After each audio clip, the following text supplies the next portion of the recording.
En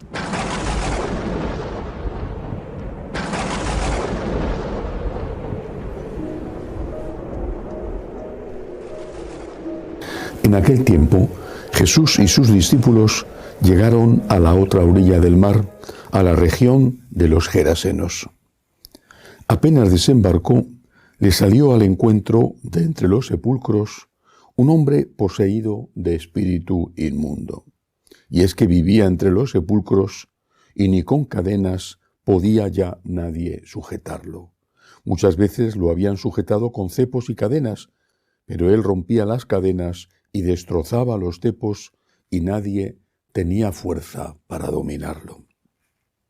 Se pasaba el día y la noche en los sepulcros y en los montes, gritando e hiriéndose con piedras. Viendo de lejos a Jesús, echó a correr. Se postró ante él y gritó con voz potente: ¿Qué tienes que ver conmigo, Jesús, Hijo de Dios Altísimo? Por Dios te lo pido, no me atormentes. Porque Jesús le estaba diciendo: espíritu inmundo, sal de este hombre. Y le preguntó: ¿cómo te llamas? Él respondió: me llamo Legión, porque somos muchos. Y le rogaba con insistencia que no los expulsara de aquella comarca. Había cerca una gran piara de cerdos paciendo en la falda del monte. Los espíritus le rogaron: envíanos a los cerdos para que entremos en ellos. Él se lo permitió. Los espíritus inmundos salieron del hombre y se metieron en los cerdos, y la piara, unos 2000, se abalanzó acantilado abajo al mar y se ahogó en el mar. Los porquerizos huyeron y dieron la noticia en la ciudad y en los campos, y la gente fue a ver qué había pasado. Se acercaron a Jesús y vieron al endemoniado que había tenido la legión sentado, vestido y en su juicio. Y se asustaron. Los que lo habían visto les contaron lo que había pasado al endemoniado y a los cerdos. Ellos le rogaban que se marchase de su comarca. Mientras se embarcaba, el que había estado poseído por el demonio le pidió que le permitiese estar con él, pero no se lo permitió, sino que le dijo: vete a casa con los tuyos y anúnciales lo que el Señor ha hecho contigo y que ha tenido misericordia de ti. El hombre se marchó y empezó a proclamar por la Decápolis lo que Jesús había hecho con él. Todos se admiraban. Palabra del Señor. Gloria a ti, Señor Jesús. Los demonios que poseían a aquel hombre de la región de los Gerasenos son similares a los que nos poseen a nosotros. No me refiero a posesiones estrictamente dichas, que cuando se producen son tan difíciles de erradicar y que solamente exorcistas muy entrenados pueden, con la ayuda de Dios, expulsar de la persona. Me refiero a esos otros demonios que todos tenemos. En nuestro idioma, cuando, por ejemplo, una persona se enfada mucho, se llena de ira, que dice: se lo han llevado los demonios. Todos tenemos demonios. Demonios familiares que a veces hemos heredado, o demonios que hemos ido adquiriendo. Nuestros vicios, a veces nuestro carácter, aquellas cosas en las que reincidimos, aquellas cosas de las que nos confesamos una y otra y otra y otra vez, son nuestros demonios. ¿Qué tenemos que hacer?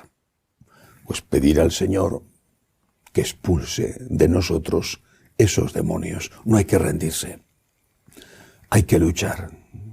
Una de las cosas que más desaniman, y así lo escuchamos los sacerdotes en las confesiones, es la reincidencia. Te confiesas, dices siempre de lo mismo. No es verdad, siempre hay cosas nuevas. Bueno, son tus demonios a los que ya estás acostumbrado. Bueno, pues tienes que luchar. La confesión es ese sacramento maravilloso, donde no solo se te perdonan tus pecados, sino que te da además Dios la gracia para no volver a pecar. Claro, no es una gracia que te subyugue y que te quite la libertad. Tienes que colaborar con ella. Pero si, aún teniendo la gracia de Dios, no logras vencer el pecado, no te rindas. Sigue pidiéndole al Señor que expulse de ti a esos demonios que te están sometiendo a una esclavitud, como dice el Evangelio de hoy, que te hace andar entre sepulcros, que te hace estar con los muertos y no con los vivos. Pero hay otra cosa interesante en este Evangelio. Ciertamente supuso una gran pérdida económica para los habitantes de esta comarca. No eran judíos. Si hubieran sido judíos no habrían tenido cerdos, porque el cerdo era un animal impuro que el judío de ninguna manera podía comer. No eran judíos. Pero era gente que no tenía las costumbres y la religión judía y que se ganaba la vida cuidando esta inmensa manada, 2000 cerdos. Le supuso un quebranto económico, posiblemente para algunos de ellos muy grave. Y dice el Evangelio que cuando llegaron de la ciudad, imagino que los dueños de los cerdos, entonces dice que le rogaban a Jesús que se marchase de su comarca. Le rogaban porque le tenía miedo, claro. No le tiraron piedras o no intentaron matarle. En Nazaret sí que intentaron matarle. Ellos le rogaban porque tenían miedo que se fuera.